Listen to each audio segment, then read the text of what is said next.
Two great questions here from Late to the Nitro Party. This first one tickles me. Where were you during the infamous Shockmaster incident, and what was your reaction?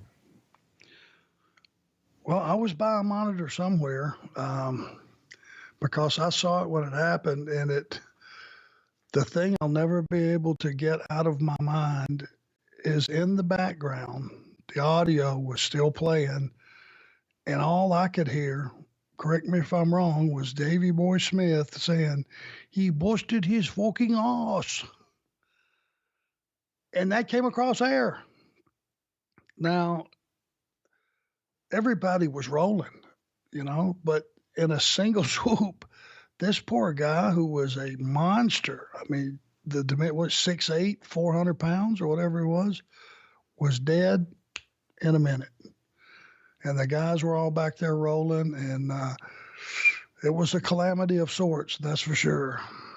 I do want to mention that we've actually got a unique photo op. I think for the first time ever, not only do we have Fred in the Shockmaster robe and helmet, but we've recreated the wall so you can take your picture where it looks like you and the Shockmaster are busting through the wall together like you're the Kool-Aid man in the 80s. That's all happening this weekend at StarCast. So that should be pretty fun.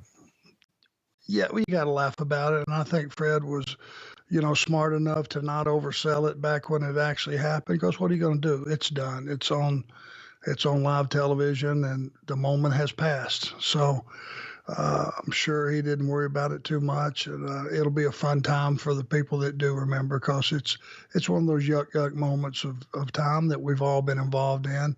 This just happens to be his. Late to the Nitro Party has another great question here. This one about Paul Roma. He says, the guy always seemed like a good worker, but just could never break through. Do you have any good Paul Roma stories? Well, I mean, Paul was in a rough spot. He was brought into a situation where expectations were still pretty high for what a member of the Horsemen was supposed to be, what the thought process was, how he would add to the group. And that decision was made by someone entirely nothing to do with any of the participants, myself or Rick or anybody else, Rolly.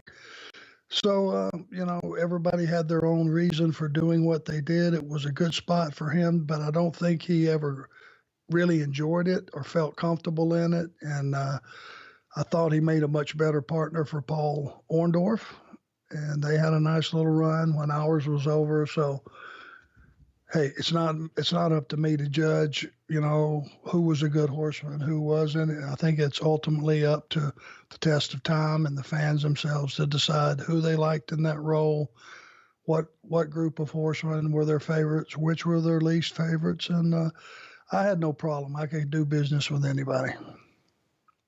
I don't think I've ever heard you talk about this next question. Jimmy